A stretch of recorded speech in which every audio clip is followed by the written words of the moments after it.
అర్థం. 3 different dimensions, 3 విభిన్నమైనటువంటి కోణాలలో పరిస్థితులలో దేవుడు ప్రవక్తను పోషించినట్టుగా మనం చూస్తాం.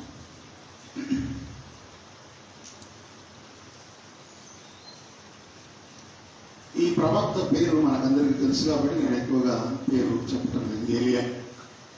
ఆయన ఎందుకు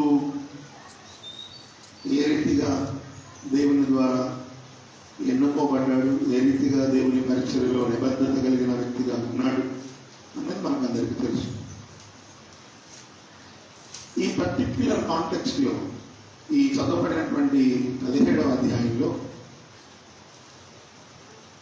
దేవుడే ప్రవక్తతో మాట్లాడుతూ ఉన్నాడు. లేచి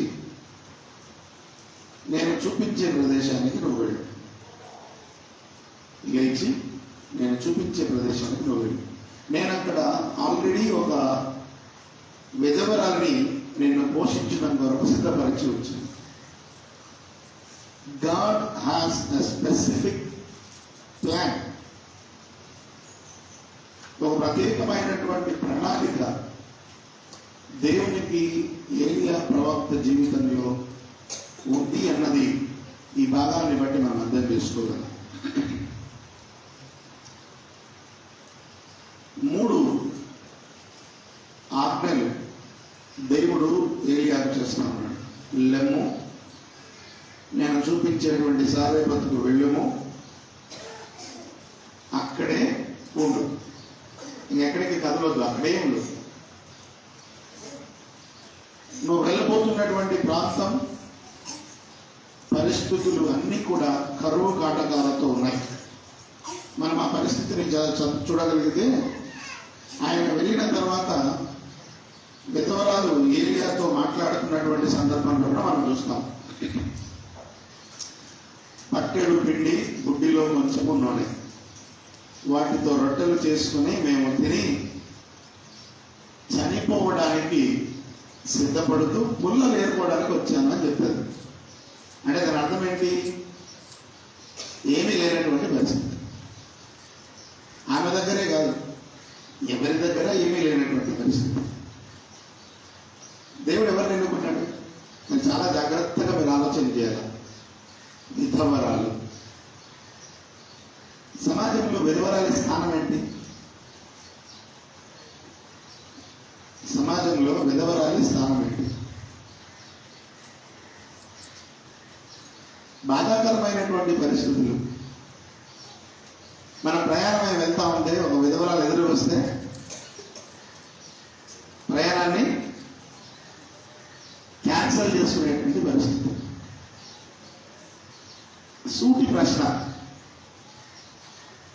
విధవరాలు లేని గృహాన్ని ఒకటి చూపించగలరా? విధవరాలు లేని గృహాన్ని ఒకటి చూపించగలరా?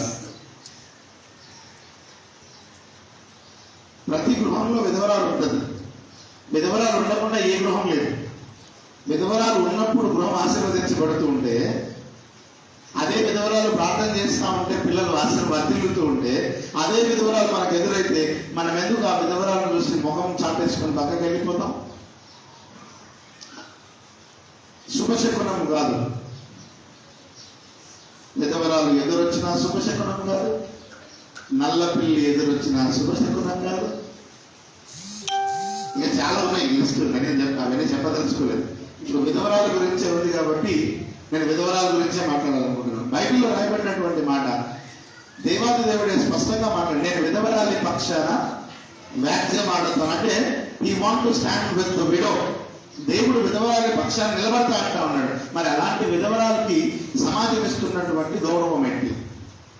అందుకే ఈరోజు అంశం కూడా అదే. We just lost sociological and spiritual responsibilities. సామాజికమైన ఆత్మీయమైన బాధ్యతలను మరచి తిరుగుతున్నటువంటి సమాజంలో మనం బ్రతుకుతూ ఉన్నాం. కానీ దేవుడు మాత్రం ఒక విధవరాలికే బాధ్యతను అప్పగిస్తా ఉన్నాడు. ప్రవక్తను పోషించే బాధ్యత.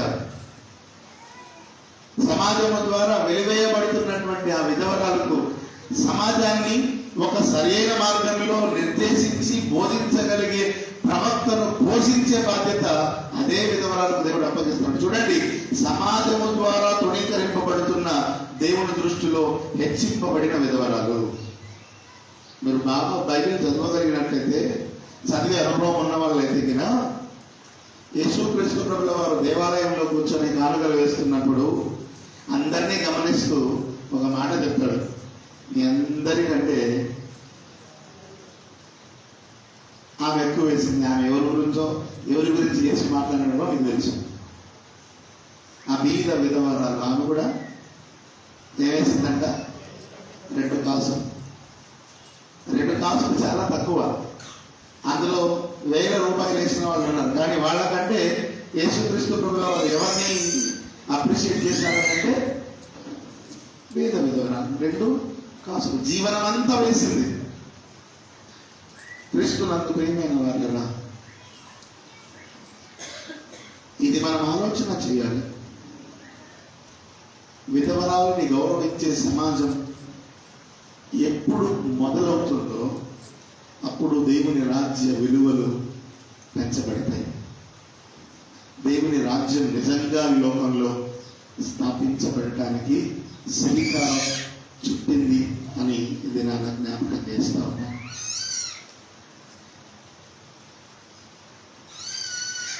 క్రీస్తునందు ప్రియమైన వాళ్ళు, ఇది మనం ఆలోచన చేయవలసినటువంటి సందర్భం. రెండవదిగా మనం చూడగలిగితే ఆ భాగంలో ఆమె చెప్పినటువంటి మాటల్లో ఉన్న అంతరార్థం,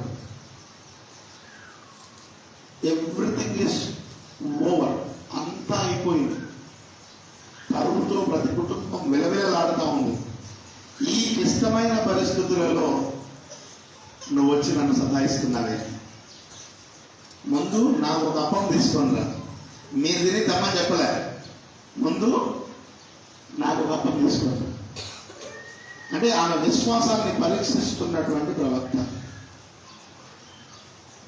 ఆమె మొదటగా ఆయనకి అప్పం చేసి తీసుకుని వచ్చినట్టుగా మనం చూస్తాం. ఆ తర్వాత ఆ కరువు కాలం అంతటిలో ఆ తొట్టిలో పిండి అయిపోలేదు, ఆ బుడ్డిలో నూనె కూడా అద్భుతం జరిగింది. లోకమంతా కుటుంబాలన్నీ ఇబ్బంది పడతా ఉన్నాయి, కానీ విధవరాలి కుటుంబం మాత్రం సంతోషంగా ఉంది. Just because they here the voice of God. దేవుని స్వరాన్ని విన్న కుటుంబం. ఏ కుటుంబం దేవుని స్వరాన్ని వింటుందో ఆ కుటుంబం వర్ధిల్లుతుంది. ఏ కుటుంబం దేవుని స్వరానికి లోబడుతుందో ఆ కుటుంబం ఆశీర్వాదకరంగా మలచబడుతుంది. పత్రికా పాఠ్యభాగంలో అదే అనుభవాలు రాస్తాడు. రోమీయులకు రాసిన పత్రికలో అదే మాట్లాడతాడు. 6వ అధ్యాయం 19వ వచనం, మీ శరీర బలహీనతను బట్టి మనుష్య రీతిగా మాట్లాడుచున్నాను. ఏమనగా, అక్రమము చేయుటకు అపవిత్రతకును మీ అవయవములను దాసులుగా ఎలాగూ అప్పగించితిరో అలాగే పరిశుద్ధత కలుగుటకై ఇప్పుడు మీ అవయవములను, ఇప్పుడు రెండు చోట్ల దాసత్వం గురించి మాట్లాడబడింది. ఇన్ని రోజులంట పాపము చేయడానికి, అపవిత్రత చేయడానికి, అక్రమము చేయడానికి ఏ రీతిగా మీ శరీరాన్ని పాపానికి దాసులుగా అప్పగించారో ఇప్పుడు నీతికి దాసులుగా అప్పగించండి. అక్రమము, అన్యాయమైన జీవితంలో ఉండకుండా విధేయత కలిగిన బిడ్డగా నువ్వు నిన్ను నిరూపించుకొని ప్రభువునకు ఆశీర్వాదకరంగా ఉండగలిగే పరిశుద్ధతను నీ జీవితంలో కలిగి ఉండడానికి నీతికి దాసులుగా నీవు అప్పగించుకోవాలి. ఈ భాగంలో మీరు బాగా చదివారో లేదో తెలియదు కానీ 21వ వచనంలో అంటాడు, అప్పటి క్రియల వలన మీకేమి ఫలము కలిగానో వాటిని గురించి మీరు అమ్మా ఈ మాట ఒకసారి మీ మనసులతో ఆలోచన చేయండి. గతంలో మనం చేసినటువంటి పాప కార్యాల ద్వారా ఆలోచన చేసుకుంటే ఇంత భయంకరమైన పాపం చేసి ఉన్నామని సిగ్గుపడే పరిస్థితి మనకే కలుగుతుంది. అదే రాస్తా ఉన్నాడు ఇక్కడ భక్తుడు. మునుపటి మీ క్రియల గురించి మిమ్మల్ని మీరు సిగ్గుపడుతున్నారు కదా, వాటి అంతం మరణమే. ఇంత సిగ్గుపడేంతగా మీరు కార్యాలు చేస్తా ఉన్నారే, సిగ్గుపడేంత కార్యాలు చేస్తూ ధైర్యంగా తిరుగుతున్నారే, వాటి అంతం మరణం అని మీకు తెలియదా?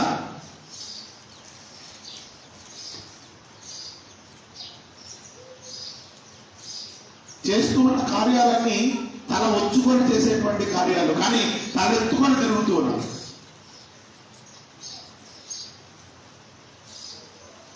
పాపభూయిష్టమైన ఆలోచనలతో, పాపభూయిష్టమైనటువంటి కోరికలతో పట్టి పీడింపబడుతూ దేవునికి వ్యతిరేకమైన కార్యాలు చేస్తూ నేను దేవుని బిడ్డను, దేవుని కార్యాలే నా జీవితంలో జరుగుతున్నాయన్నటువంటి ఆలోచనతో తిరుగుతున్నామే.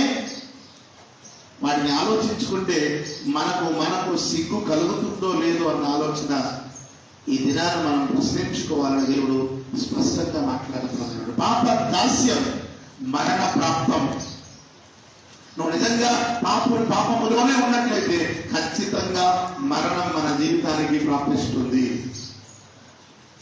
సింపుల్ ఎగ్జాంపుల్ పాత నిబంధనలో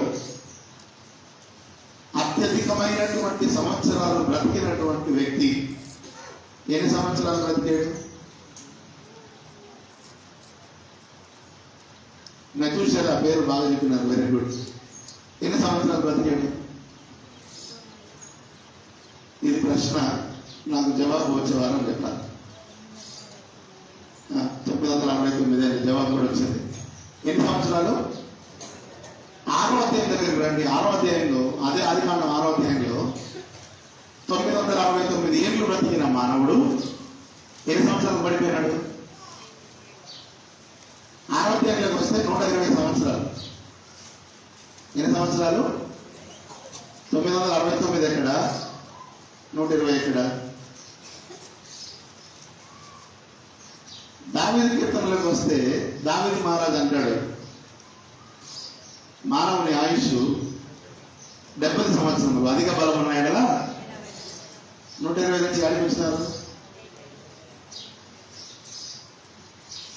హౌ అండ్ వై? ఎలా ఆయుష్ తగ్గింది? ఎందుకు తగ్గింది? 960 సంవత్సరాలు అంటే దరిదాపుగా ఒక శతాబ్దం, దశాబ్దం కాదు, ఒక శతాబ్దం బ్రతికేంత ఆయుష్ను దేవుడు మానవునికి ఇచ్చాడు. ఆయనతో కలిసి జీవించేటువంటి గొప్ప స్థితిని దేవుడు ఇచ్చాడు. కానీ మానవుడు ఏం చేసుకున్నాడు? అవిధేయత ద్వారా, పాపపు కార్యాల ద్వారా ఆయుష్ను తనకు తాను తగ్గించుకుంటున్నాడు.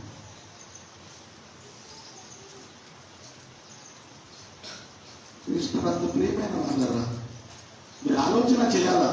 ఇవన్నీ ఒక ఏదో టైం పాస్ బైబిల్ చదవటం కాదు.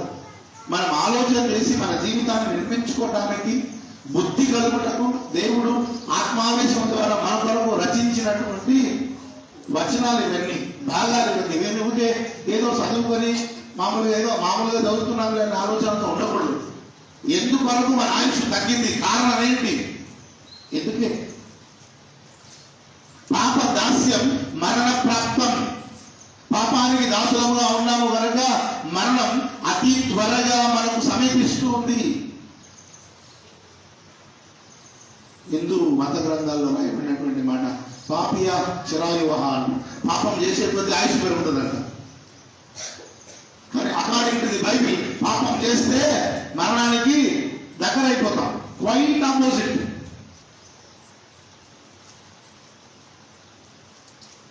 క్రీస్తునందు ప్రియమైనటువంటి వాళ్ళను, అందుకే పాపమునకు దూరమై మనము జీవించవలసినటువంటి వారమై ఉన్నాం. పాపమునకు దూరం. నీతి, విమోచన, పరిశుద్ధత, నిత్య రాజ్య ప్రవేశం. పాపదాస్యం మరణ ప్రాప్తం, అంతే. నీతి, విమోచన, పరిశుద్ధత, నిత్య రాజ్య ప్రవేశం. దేవుడు అవ్వడానికే నిన్ను నన్ను ఏర్పాటు చేసుకున్నాడు. ఏలియా గురించి ఆలోచన చేస్తా ఉంటే యెషయా గ్రంథంలో ఒక అద్భుతమైన మాట రాయబడింది. యెషయా గ్రంథం 28వ అధ్యాయం. యెషయా గ్రంథం 28వ అధ్యాయం 16వ వచనం.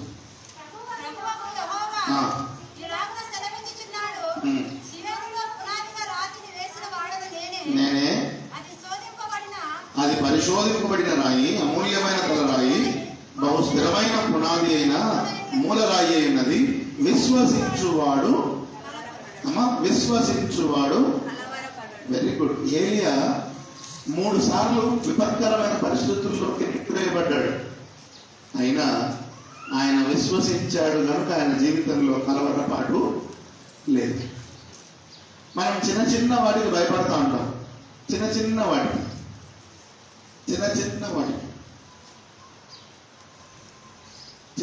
వాటికి భయపడుతుంటాం.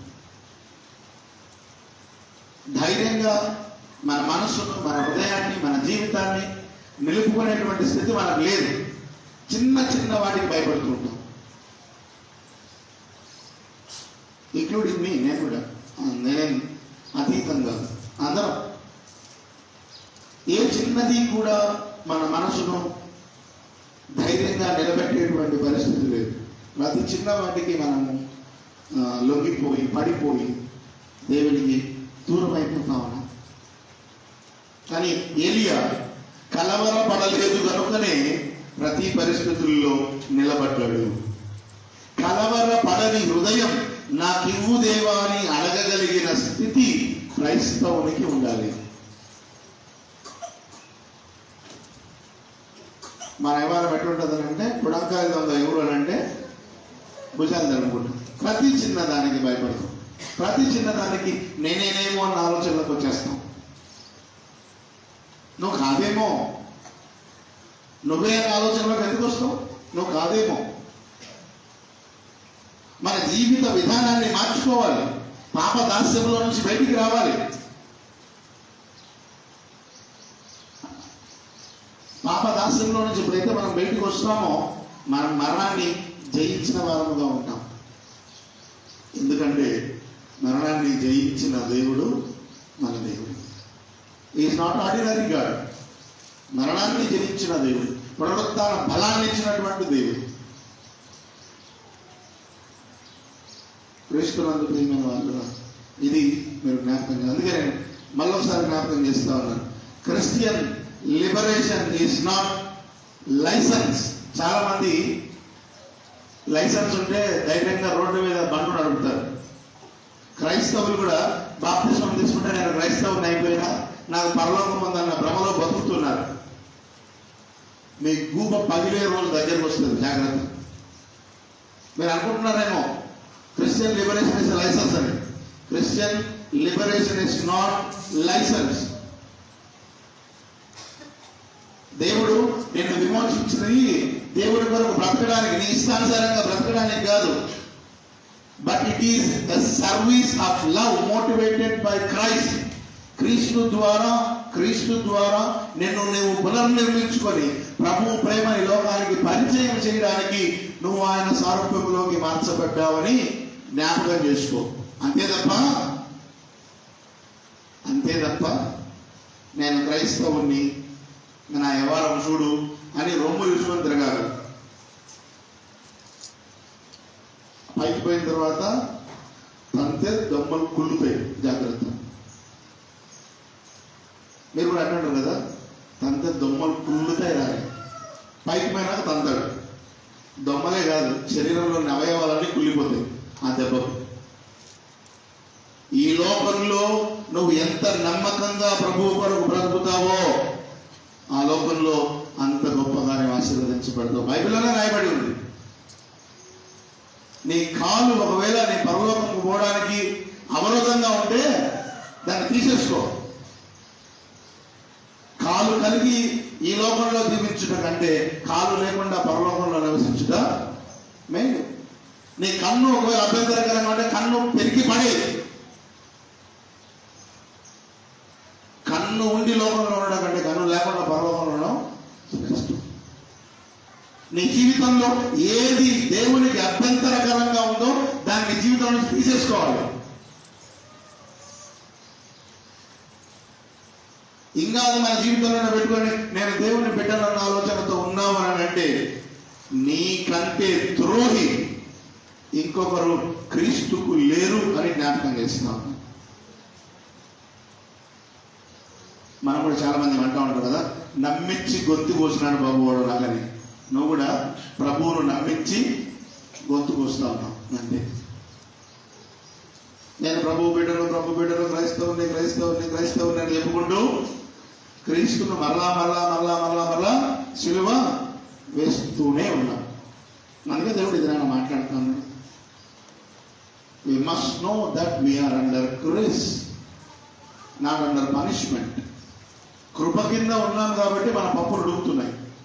నిజంగా చేసిన తప్పుకి ఇమీడియట్ గా శిక్ష వచ్చేది ఉండిందంటే ఈ పాటికి మనం భూమి మీద ఉండటంలో అవునో కాదో మీరే తీర్మానం చేసుకోండి, ఆలోచన చేసుకోండి.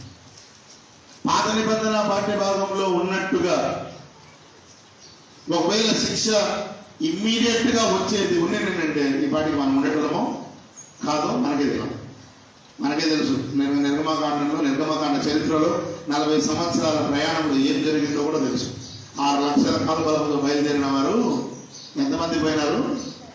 మిగతా వాళ్ళు ఏమైనారమ్మా? అంటే దేవుని శిక్ష ఇమీడియట్ గా ఉందా లేదా?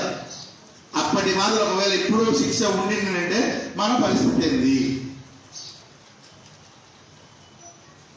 అప్పుడు పిట్టల లెక్క రాలిపోయినారు, ఇప్పుడు సీమలే. పిట్టలు కాదు, సీమలే. నిజంగాండి, మనం ఆలోచన చేయాలి ఇవన్నీ. దేవుని కృప ఎంత గొప్పగా మన మీద కుమ్మరించబడుతూ ఉందో దీన్ని బట్టి మనం ఆలోచన చేయాలి. కృప విస్తరిస్తూ ఉన్నది, కానీ సాతాను వాని కంటే కృప కంటే ఎక్కువగా విస్తరిస్తూ వారి రాజ్యాన్ని నిర్మించుకోవాలని పెంచుకోవాలని ప్రయాసపడుతూ ఉన్నాడు. వాని చేతుల్లో చిక్కకుండా నువ్వు బయటికి రావాలన్నదే దేవుని యొక్క ఆలోచన. అందుకే you need to travel from impurity to purity. అపవిత్రతలో నుండి పవిత్రతలోనికి నువ్వు ప్రయాణం చేయాలి. అందుకే అంటా ఉన్నాడు, ఎన్ని రోజులు నువ్వు అపవిత్రతకు అక్రమముకు నీ అవయములు దాసులుగా ఎలాగో అప్పగించావో ఈ దినాన పవిత్రతకు పరిశుద్ధతకు నీ దేహాన్ని అప్పగించు. పాత విషయాలను, పాత క్రియలను, పాత ఆలోచనలను, పాత కార్యాలను జ్ఞాపకం చేసుకొని నీకు ఎట్లా సిగ్గు కలుగుతుందో ఆ సిగ్గు కలిగిన దాన్ని బట్టి పరివర్తన చెంది ప్రభు మహిమార్థమై నేను నిలబడినటువంటి సేవకుడను, లేకపోతే సైనికుడను, లేకపోతే విశ్వాసులని ప్రభువు చెంత నిలబడే ధైర్యాన్ని సంపాదించుకొని పౌలు రోమీయులకు రాసిన పత్రిక ద్వారా మనకు జ్ఞాపకం చేస్తా ఉన్నాడు. ప్రభువుతో జీవిస్తూ, ప్రభువుతో ప్రయాణిస్తూ, మనసుల్లో ఎన్నో సందేహాలు కలిగినటువంటి శిష్యుల జీవితాన్ని కూడా చూద్దాం. చదవబడిన సువార్త పాఠ్య భాగంలో ప్రభుల వారు ఆల్రెడీ అద్భుతం చేసినాడు, చూసినారు. అయినా కూడా శిష్యులు నమ్మకం ఉందా, నమ్మకం లేదా? ఏమంటున్నారు? ఈ అరణ్యంలో ఇంతమందికి రొట్టెలు యానించి తేవాలి ప్రభువా? ప్రభుల వారు అంటూ ఉన్నారు, అయ్యా వీళ్ళు నా దగ్గర 3 రోజుల నుంచి ఉన్నారు. ఒకవేళ వారిని ఇట్లా నేను ఉపవాసంతో పంపించేస్తే మధ్యలో మూర్చబడి పోతారు. కాబట్టి వాళ్ళు ఏదైనా బలపరిచి పంపుదాం, మనకి ఏదైనా ఆహారం పెడదామని అంటే వీళ్ళ అరణ్యంలో యాడ పెట్టాలి ప్రభువా? శిష్యులు అంటా ఉన్నారు, వీళ్ళ అరణ్యంలో యాడ పెట్టాలి ప్రభువా? ఎన్ని రొట్టెలు ఉన్నాయి? 7 రొట్టెలు ఉన్నాయి. ఆశీర్వదించి చేపలు ఆశీర్వదించి ఇచ్చాడు. ముందు జరిగినటువంటి అద్భుతంలో యేసుక్రీస్తు ప్రభుల వారే స్వయంగా అందరికీ వడ్డించాడు. ఇక్కడ ఈ భాగంలో శిష్యులకు బాధ్యతను అప్పగించినాడు. 5 రొట్టెలు 2 చేపలలో ఆయనే రొట్టెలను వడ్డించాడు. చేపలు కూడా వారికి ఇష్టమైనంత వరకు ఆయనే వడ్డించాడు. కానీ ఇక్కడ శిష్యులకు బాధ్యతను అప్పగించాడు. Responsibilities given to disciples. ప్రభు మనకు బాధ్యతను ఇచ్చాడు. సామాజికంగా ఆత్మీయంగా నువ్వు బలాన్ని పొందుకొని సమాజంలో అణగారిన, అణచివేయబడిన, అందరి చేత దూషింపబడుతున్నటువంటి వ్యక్తుల పట్ల నువ్వు నిలబడాలని దేవుడు నీకు పుష్పనిస్తా ఉన్నాడు. ఆకలితో ఉన్నవారి ఆకలి తీర్చమని శిష్యులకు బాధ్యతను అప్పగిస్తా ఉన్నాడు. దూర ప్రాంతాలకు వెళ్లాల్సిన వారు బలాన్ని పొందుకుని దూర ప్రాంతాలకు వెళ్ళేంత వరకు వారి పట్ల మీరు జాగ్రత్త వహించండి బాధ్యతను అప్పగిస్తా ఉన్నాడు. మనకు కూడా బాధ్యతను ఇస్తా ఉన్నాడు. మీరు అనుకుంటా ఉన్నారు మాకేం బాధ్యతలు ఇచ్చాడు దేవుడని.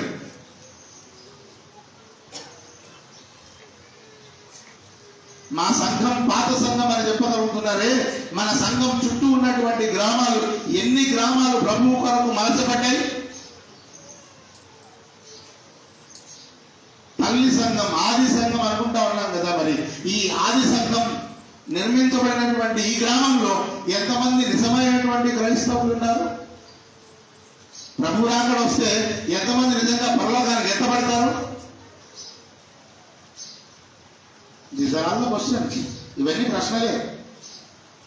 ఆ దినాన శిష్యులు ఏ రీతిగా అపనమ్మకముతో ప్రభువు పట్ల బాధ్యత లేకుండా మాట్లాడారో, ఈ దినాన మనం కూడా అపనమ్మకంతో, అభద్రత భావముతో, బాధ్యత లేనటువంటి క్రైస్తవ జీవితాన్ని మనము జీవిస్తా ఉన్నాం. అద్భుతాలు అప్పుడు చూశారు, అద్భుతాలు ఇప్పుడు చూస్తా ఉన్నాం. కానీ మార్పు లేని జీవితం. అందుకే దేవుడి దినాన మాట్లాడుతూ ఉన్నాడు. Love in a practical manner, not in verbal. మాటలతో కాదు ప్రేమించాల్సింది. ఎట్లా ప్రేమించాలా? క్రియలతో. పౌలు గారు విశ్వాసం విశ్వాసం విశ్వాసం విశ్వాసం అని పాపం పత్రికలతో అంతా చెప్తా ఉంటే యాకోబు ఒక్కసారి కుండ బద్దలు కొడతాడు. ఏమంటాడు? క్రియలు లేని విశ్వాసము మృతం. మనం కూడా అర్థం అనుకుంటాడు, ప్రేమిస్తున్నాం ప్రేమిస్తున్నాం ప్రేమిస్తున్నాం దేవుని ప్రేమిస్తున్నాం దేవుని ప్రేమిస్తున్నాం. దేవుని ప్రేమించాలంటే ఎట్లా ప్రేమించాలా? క్రియాపూర్వకంగా ప్రేమించాలి. ముందే చెప్పాను కదా, విధవరాలను ద్వేషిస్తాం. దేవుణ్ణి ఎట్లా ప్రేమించడం మీతో? ఎట్లా ప్రేమించడం మీతో?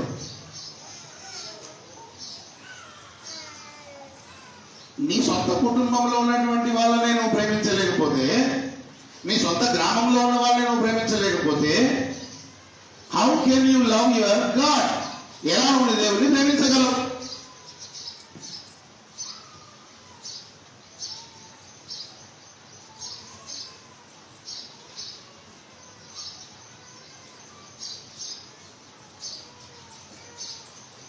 నా కుటుంబంలో తెలియదు. మీకు ఇన్సిడెంట్ చెప్పాలని ఆశపడతాను. నా పెద్ద కుమార్తె మెచ్యూర్ అయిన తర్వాత మెచ్యూర్ ఫంక్షన్ చేసుకుంటారు కదా, అందరూ ఆశీర్వదిస్తా ఉన్నారు. దంపతులు వచ్చి మా అమ్మ పక్కన నిలబడి ఏడుస్తా ఉంది. నువ్వు రా, మా ముందు ఆశీర్వదించు పాప. నాన్న వద్దు నాయన అనేది, నువ్వు ముందు ఆశీర్వదించు. నన్ను కన్న తల్లివి నువ్వు, నీ ఆశీర్వాదం నా బిడ్డకు అవసరం, నా బిడ్డను ఆశీర్వదించు. లేదు నైనా వద్దు నైనా, సమాజం ఒప్పుకోదు. సమాజం ఏందమ్మా, ఈరోజు డబ్బులుంటే నా కాళ్ళకు నమస్కారం చేస్తుంది, డబ్బులు లేకపోతే వాడు ఎవడో అంటారు. అట్లాంటి సమాజం నేను భయపడను. నువ్వు ముందు నా బిడ్డను ఆశీర్వదించు. నా తల్లి విధవరాలు, నా బిడ్డను ఆశీర్వదించింది. నా బిడ్డకి ఏం కాలేదు, హెల్తీ, బాగుంది, బాగా చదువుకుంటుంది. విధవరాలు జరుగువచ్చనే ఏమో జరిగిపోతుంది. ఈరోజు నువ్వు సౌభాగ్యవతివి, రేపు ఏమైపోతుందో, నువ్వు ఏ రీతిగా ఇతరులను ట్రీట్ చేస్తావో నిన్ను కూడా ఇతరులు అదే రీతిగా ట్రీట్ చేస్తారు. విధవరాలి పక్షాన దేవుడే అంటావు, నేను వ్యాజ్యం ఆడతాను, ఆయన నిలబడతామంటా ఉంటే విధవరాల్ని ఇష్టానుసారంగా మాట్లాడేటువంటి సమాజంలో మనం బ్రతుకుతున్నాం. విధవరాల్ని ప్రేమించలేని వాడు దేవుణ్ణి ఏ రీతిగా ప్రేమించగలడు? వి నీడ్ టు రెస్పెక్ట్, గౌరవించాలి. నేను ఛాలెంజ్ జారీ చేస్తా ఉన్నా, విధవరాలు లేని కుటుంబాన్ని, ఒక్క కుటుంబాన్ని చూపించండి. మరి కుటుంబం విధవరాలు ఉంటే ఏమంటారు? అబ్బా, అశుభం జరగాలి కదా కుటుంబాల్లో. మరి ఎందుకు శుభకార్యాలు జరుగుతూ ఉన్నాయి? మరి ఎందుకు అద్భుతాలు జరుగుతూ ఉన్నాయి? ఆలోచన చేద్దాం. దేవుడే వారి పక్షాన్ని నిలబడ్డాడు. తోటి మానవునిగా మన ప్రేమను అందించగలిగే స్థితిలో మనం ఉండాలి. We need to stand for them. వారి కొరకు నిలబడాలి. అనగారిన వారు, అణిచివేయబడిన వారు, వెలివేత గురైన వారు, అంటరాని వారు. నాకు బాగా గుర్తు, కలకత్తాలో ఒక గోడ ఉంది. కలకత్తాలో ఒక గోడ ఉంది. ఆ గోడకు ఒక పేరు ఉంది, కంపాషనేట్ వాల్ అని. కనికరము గల గోడ. ఆ గోడకు ఏం పేరు? కనికరము గల గోడ. ఆ గోడకు ఏం పెడతారో తెలుసా? మన ఇంట్లో మనకు పట్టనటువంటి బట్టలు, మనకు పట్టనటువంటి చెప్పులు, మనకు పనికిరానటువంటి వస్తువులన్నీ తీసుకొని వచ్చి గోడకు పెట్టిపోతారు. అవి అవసరమైన వాళ్ళు వచ్చి అవి తీసుకొని పోయి వాడుకుంటారు. ఎవరింట్లో అవసరం లేకపోయినా అవన్నీ తీసుకొని వచ్చి గోడ కాడ పెడతారు, గోడ తగిలించిపోతారు. ఇప్పటికీ ఆ గోడ పనిచేస్తూ ఉంది. ఇప్పటికీ ఆ గోడ కనికరాన్ని చూపిస్తూ ఉంది పేదల పట్ల. చాలా చాలా దేశాల్లో కూడా ఉన్నాయి ఈ గోడలు, కంపాషనేట్ వాల్స్, కనికరము గల గోడ. గోడలే కనికరాన్ని కలిగి ఉన్నాయి, కానీ గోడలు నిర్మించిన మానవులు మాత్రం కనికరాన్ని కలిగి లేదు. బాధాకరమైన విషయాలు. ప్రభు అంటా ఉన్నాడు, నేను ఆ ప్రజల మీద కనికరపడుచున్నాను. మీ తోటి వారిపై నీ కనికరం లేదా?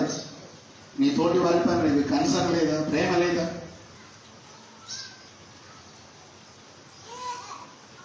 క్రీస్తునందు ప్రియమైన వాళ్ళు ఇవన్నీ మనం ఆలోచన చేయాలి. అందుకే we should have sociological and spiritual responsibilities. ఇవి మాట్లాడిన తర్వాత ఇంకొకటి మాట్లాడకపోతే బాగుంటుంది. అదేంటంటే ఎకలాజికల్ రెస్పాన్సిబిలిటీ, పర్యావరణ బాధ్యత.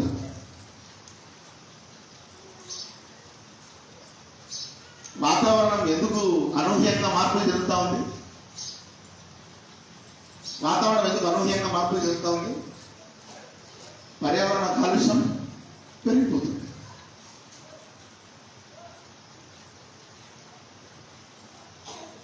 మనం ఆలోచన చేయాలి. we should protect environment. బాధ్యత కలిగిన వ్యక్తులంగా పర్యావరణాన్ని పరిరక్షించే బాధ్యత మనం తీసుకోవాలి.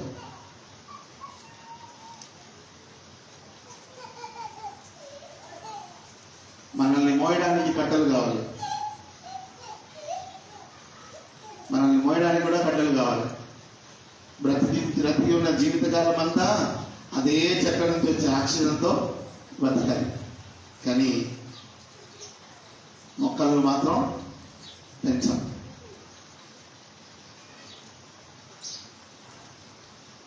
ఆహారం కడుపు నింపుకోవడం కోసం పంటేస్తాం, పంట కోస్తాం. ఆరోగ్యాన్ని పెంచుకునేందుకు మన ఇంటి చుట్టుపక్కల పరిసర ప్రాంతాల్లో చెట్లు పెంచుకుంటున్నామా? We should not only sociological and spiritual, environmental responsibility కూడా ఉండాలి, బాధ్యత ఉండాలి.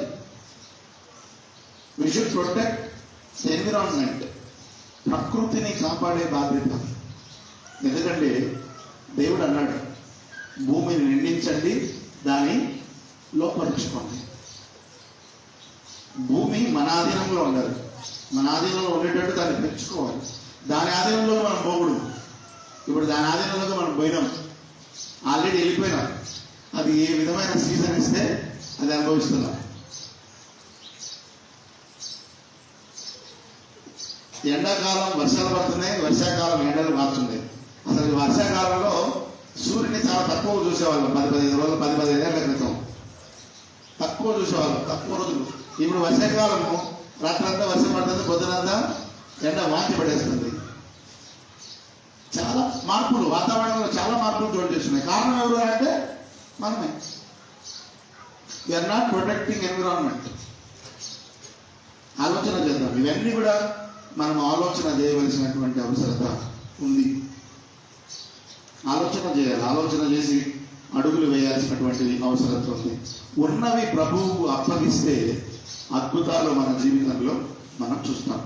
అక్కడ సారెపతు విధవరాలు ఉన్నది ప్రవక్తకి ఇచ్చింది, కరువు కాలం అంతా పోషింపబడింది. సువార్త పాఠ్య భాగంలో ఉన్న 7 రొట్టెలు ప్రభువుకి ఇచ్చారు. అందరూ తృప్తిగా భోంచేసి 7 గంపల నిండా తిరిగి ఎత్తారు. ఏది ఉంటే అది ప్రభువుకి ఇస్తే అది అద్భుతంగా ఆశీర్వదించబడుతుంది. మన జీవితంలో ఏది ఉంటే అది ప్రభువుకు అప్పగించాలి. మన జీవితం అద్భుతంగా ఆశీర్వదింపబడుతుంది. ఆశీర్వాదకరంగా నువ్వు ఉండాలని ఆశపడుతున్నావా? నీవు నీ ప్రభువుకు అప్పగించుకుంటే నువ్వు ఆశీర్వదింపబడతావు. We must know that we are under the grace. కృప కింద ఉన్నాం. ఒకవేళ కృప దాటిపోయి శిక్షాకాలం వచ్చింది అని అంటే మన పప్పులు ఉడకం. కృప కింద ఉన్నప్పుడే మన జీవితాన్ని సరి చేసుకుందాం. శిక్షాకాలంలోనికి వెళ్లకుండా ప్రభు నామ మహిమార్థమై లోకంలో జీవించి తీయడానికి మనల్ని మనం సిద్ధపరచుకుందాం. అలాంటి కృప పరిశుద్ధాత్మ దేవుడు మనకు అనుగ్రహించును గాక. ఆమేన్.